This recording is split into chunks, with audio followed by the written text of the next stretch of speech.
ഹിന്ദു ഐക്യവേദി ചിറ്റൂർ താലൂക്ക് സമിതി നേതൃത്വത്തിൽ വഖഫ് അധിനിവേശ മതഭീകരവാദത്തിനെതിരെ ജനജാഗ്രതാ സദസ്സ് സംഘടിപ്പിച്ചു.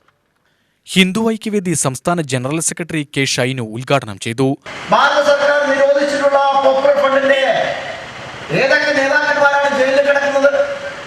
സംസ്ഥാന തലത്തിലും ദേശീയ തലത്തിലുള്ള കുറച്ചാളുകൾ ജയിലിൽ കിടക്കുന്നുണ്ട് എന്ന് ഒഴിച്ചു കഴിഞ്ഞാൽ ബാക്കിയുള്ള എല്ലാവരും പൂർണ്ണ സജ്ജരായിട്ട് നാട്ടിൽ പ്രവർത്തിച്ചു കൊണ്ടിരിക്കുകയാണ്. സ്ലീപ്പിംഗ് സെല്ലായിട്ട് അവർ നാട്ടിൽ കൃത്യമായിട്ട് പ്രവർത്തിച്ചു കൊണ്ടിരിക്കുകയാണ്.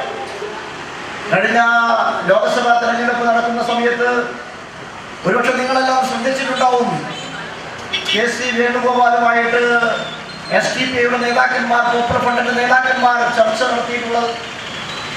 ആ ചർച്ചയുടെ വിശദാംശം പുറത്തു വന്നിട്ടുള്ള കാര്യമാണ്. KC വേണുഗോപാലും ഇന്ത്യൻ നാഷണൽ കോൺഗ്രസും പോപ്പുലർ ഫണ്ടിന്റെ നേതാക്കന്മാർക്ക് വാക്ക് കൊടുത്തിരിക്കുന്നു.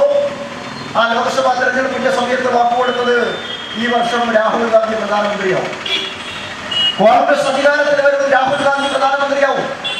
അങ്ങനെ കോൺഗ്രസ് അധികാരത്തിൽ വരികയും രാഹുൽ ഗാന്ധി പ്രധാനമന്ത്രിയാവുകയും ചെയ്യുന്ന സമയത്ത് Congress, Indian national Congress popular ഫണ്ടിന്റെ നിരോധനം നീക്കും. Indian national Congress popular fund of ഇന്ത്യയുടെ നിരോധനം നീക്കും.